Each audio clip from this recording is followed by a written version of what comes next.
పండుమిరపకాయలు చింతపండుతో పచ్చడి నూరుతున్నా నేను. పండుమిరపకాయ తొక్కింది మళ్ళీ గ్రైండర్ పెట్టుకోసారి.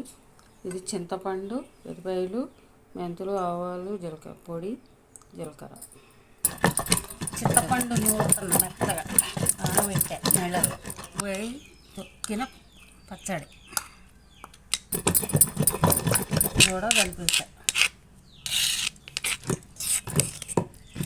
జీలకర్ర వేసుకుంటున్నా.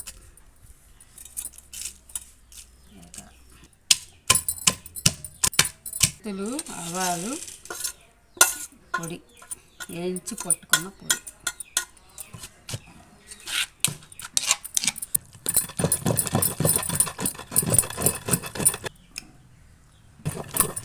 దిగింది టమాటా చింతపండు పచ్చడి. ఇదిగోండి పండుమిరపకాయ చింతపండుతో పచ్చడి చేశాను. చాలా రుచిగా ఉంటుంది. ఇప్పుడు తాలింపు పెట్టుకోవాలి. శనగపప్పు, పల్లి నూనె, శనగ నూనెతోనే తాలింపు చేసుకోవాలి. ఒక స్పూన్ జీలకర్ర, ఒక స్పూను ఇంకా పసుపు, కొద్దిగా పచ్చడి వేసుకుంటున్నాం. వేయి చింతపండుతో పచ్చడి వేసుకుంటాం, కలుపుకోవాలి. పండుమిరపకాయ చింతపండుతోటి పచ్చడి చేశానండి. మీరు కూడా వేసుకొని తిని ఎలా ఉందో చూసి కామెంట్ ద్వారా తెలపండి. లైక్ చేయండి, షేర్ చేయండి, సబ్స్క్రైబ్ చేసుకోండి.